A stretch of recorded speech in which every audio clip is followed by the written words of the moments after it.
Dividimos en tercios también la cara oclusal. Y el corte bucal lo vamos a traer de la unión del tercio cervical y medio. Un corte inclinado recto hasta la mitad del tercio bucal.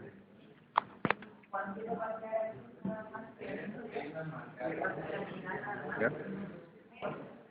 Es la pieza que tiene mayor corte bucal de los premolares. Recuérdense que el superior es quitábamos 1 milímetro. Aquí estamos quitando la mitad del tercio bucal. El corte lingual viene de la unión del tercio oclusal y medio hacia cervical. Si se dan cuenta, es totalmente contrario a lo que hemos estado haciendo en premolares superiores. Desde que ustedes hacen el corte bucal ya están definiendo que es un premolar inferior. Y con el corte lingual lo terminan de confirmar. Viene al revés. ¿Sí? La máxima convexidad en inferiores está en el oclusal. Entonces, aquí ya no hay pierde, ¿verdad? Yo estoy haciendo un premolar inferior. Lo mismo que sucedía en incisivos inferiores, la corona se mira desviada hacia el lingual. Lo mismo sucede en las piezas posteriores. Y eso se lo damos con el corte lingual. ¿Qué tan profundo? Un par de milímetros, nada más. Luego los cortes proximales, dividimos en tercios la cara bucal. Y siempre nuestra referencia es la mitad del tercio proximal. Siempre de la unión del tercio oclusal y medio hacia cervical. Si es un primer premolar, tiene más convergencia hacia cervical que los segundos. Eso es válido para superiores como para inferiores. Y de todos los premolares, el que tendría más convergencia hacia cervical sería el primero, sería la pieza más acampanada de todas. ¿Sí? Entonces aquí la convergencia o la profundidad de los cortes proximales es mayor que en cualquier premolar. Como regla general, los primeros premolares tienen más convergencia hacia cervical que los segundos, que son más voluminosos.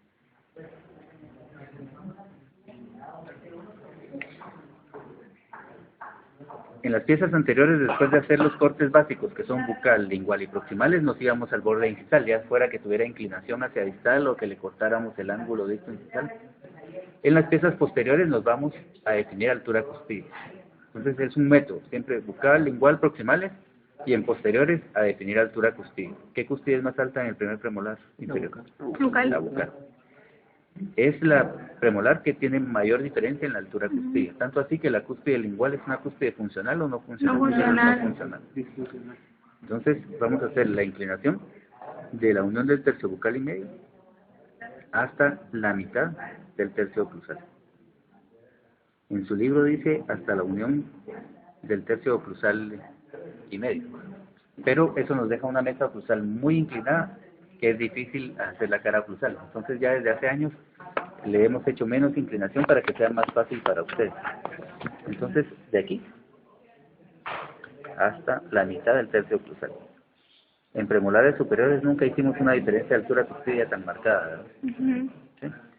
Y ya que tenemos la altura cuspidia, tenemos que darle el contorno oclusal. Les platicaba que el contorno oclusal está dado por la longitud de los brazos y las convergencias que tengan.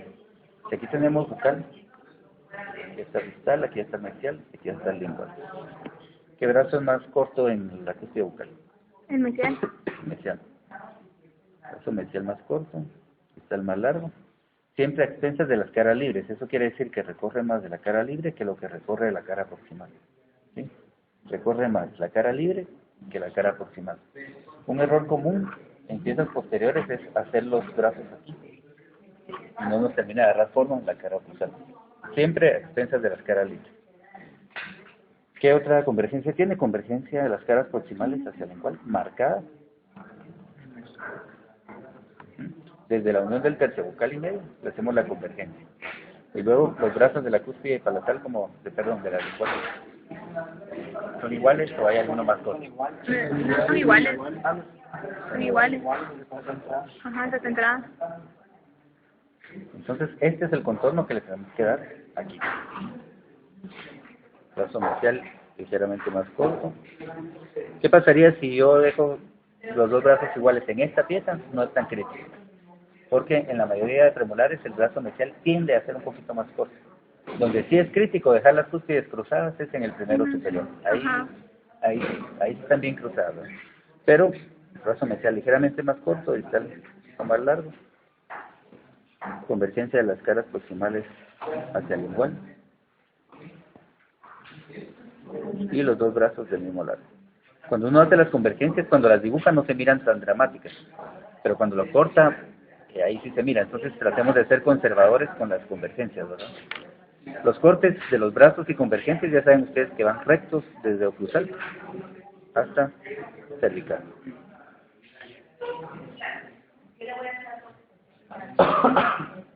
Esto sí le hacemos un poquito de reborde bucal, ¿verdad? Esta pieza, el reborde bucal es una característica de caninos y de primeros premolares, tanto superiores como inferiores. Entonces el reborde bucal se lo damos cuando cortamos los brazos. Al dejar el lóbulo mediano intacto, ahí estamos dejando el reborde bucal. Convergencias también hasta cervical. Entonces no solamente agarra forma la cara oclusal, sino que agarra forma toda la corona. Es necesario hacerle los brazos de la cúspide lingual para que no quede plana la cara lingual, ¿sí? Ahí tengo el contorno. El surco principal en el centro, lo dibujo aquí, y un corte en B con el ancho hacia lingual, y el corte viene hacia bucal. Cuando yo les decía a los otros grupos que el surco principal iba hacia lingual, me decían, pero es que está cortando hacia bucal. Entonces realmente el ancho viene hacia lingual, para que la cúspide bucal quede más ancha que la lingual. Entonces dibujo el surco principal en el centro, y el ancho se lo hago hacia lingual, no hacia bucal, para que esto quede más ancho, ¿sí? No es cosa del otro mundo. Los bordes triangulares deberían de coincidir para que formen una cresta. ¿Cómo se llama la cresta que se forma aquí? No tiene nombre. No. ¿Hay cresta o no hay cresta? Sí, sí puede haber. Ajá.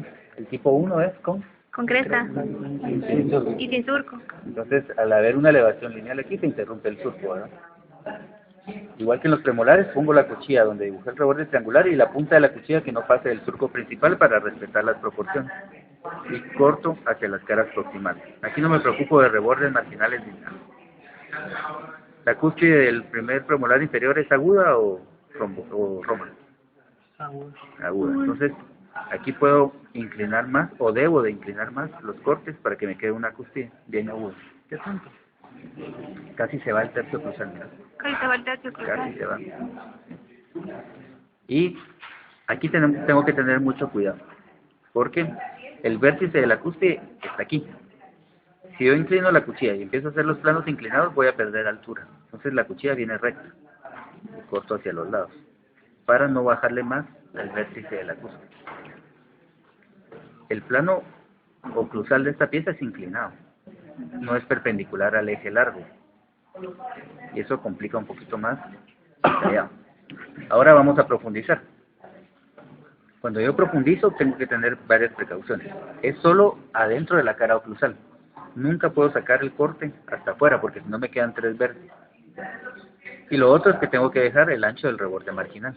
Entonces recuesto la cuchilla aquí y capas delgadas, profundizo. Y para guiarnos podemos dibujar el reborde, ¿verdad? Lo pueden dibujar. Lo que sucede es que a veces lo dibujan aquí y con el doctor Sánchez hacen un dibujo aquí. Él lo que pretende con esto es delimitar, que ustedes no se vayan hacia afuera. Ajá. Pero algunos de ustedes, en lugar de hacer el corte de la cara libre hacia el surco, me lo empiezan a hacer aquí y les queda un reborde desde el vértice hasta el vértice de la otra cúspide. Y el reborde marginal debe quedar solo en la cara proximal. ¿Sí? Hay que tener mucho cuidado. Lo pueden dibujar, a mí no me gusta hacerlo porque se confunden, pero es básicamente lo mismo. Yo pongo mi cuchilla aquí y profundizo.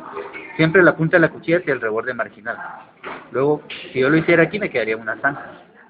Entonces debo de girar el tallado y girar la cuchilla para que me quede hacia el reborde marginal y otra vez. Cuando yo hago el otro corte, vuelvo a centrar el reborde triangular, porque cuando corto aquí, tiende a irse hacia un lado, ¿verdad? Entonces lo debo de centrar. Capas delgadas de cera. ¿Qué errores cometemos cuando estamos tallando la cara oclusal?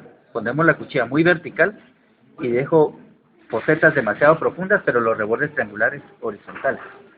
La cuchilla debe ir recostada para que el reborde triangular baje en 45 grados hacia el fondo del surco. ¿Sí? Cuando yo pongo la cuchilla aquí, aproximadamente 45 grados. Al principio se va a ver muy profundo, pero recuérdense que Hay que bajar los rebordes marginales. Si yo lo dejo muy superficial, no me da chance de hacerle el corte en B a los rebordes marginales. Entonces, con esa profundidad, le bajo los rebordes marginales, la forma en B. Sé que en el mesial lleva la ranura, ¿cómo se llama la ranura que va sobre el reborde marginal mesial? Mesial. ¿Qué diferencia hay entre la ranura mesial del primer premolar superior con la del primer premolar inferior? La localización. En el inferior, ¿dónde la tenemos? Más hacia el lingual. Eso es importante, es un carácter de arcada. Aunque las dos tienen la ranura, la presencia no sería un carácter, pero la localización sí. Entonces aquí redondeo el reborde marginal por la parte interna. Recuérdense que no lleva ángulo recto la pieza. Todo va redondeado.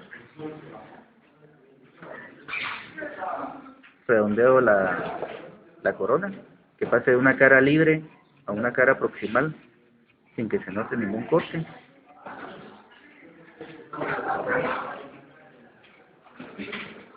Aunque este es un primer premolar inferior, si yo quiero que se mire más natural, le hacemos un bisel en todo el contorno frontal. Esto se puede hacer en todas las piezas posteriores, con mucho cuidado. Le biselo el contorno oclusal. Con esto voy a aumentar la convexidad de la cara bucal y de la cara lingual. Ustedes miran la diferencia entre la cúspide bucal y la lingual, se mira más natural la bucal. Si ustedes miran un modelo de yeso o una pieza natural, no lleva ángulos rectos, va completamente biselado o redondeado todo. Tanto así que la parte externa del reborde marginal va biselada también, está redondeada.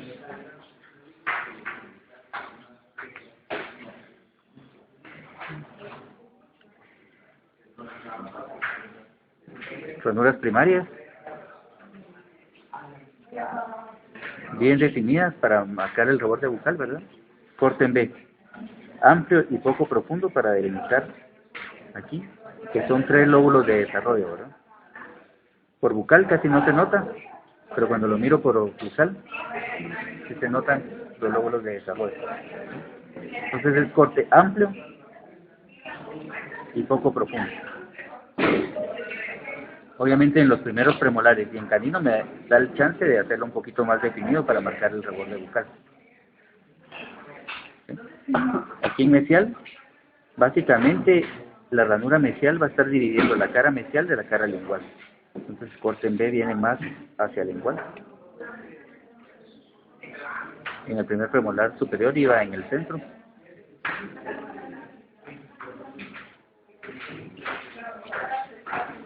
Y la raíz única cónica la vamos a hacer sin desviación hacia mesial o hacia distal. Recta.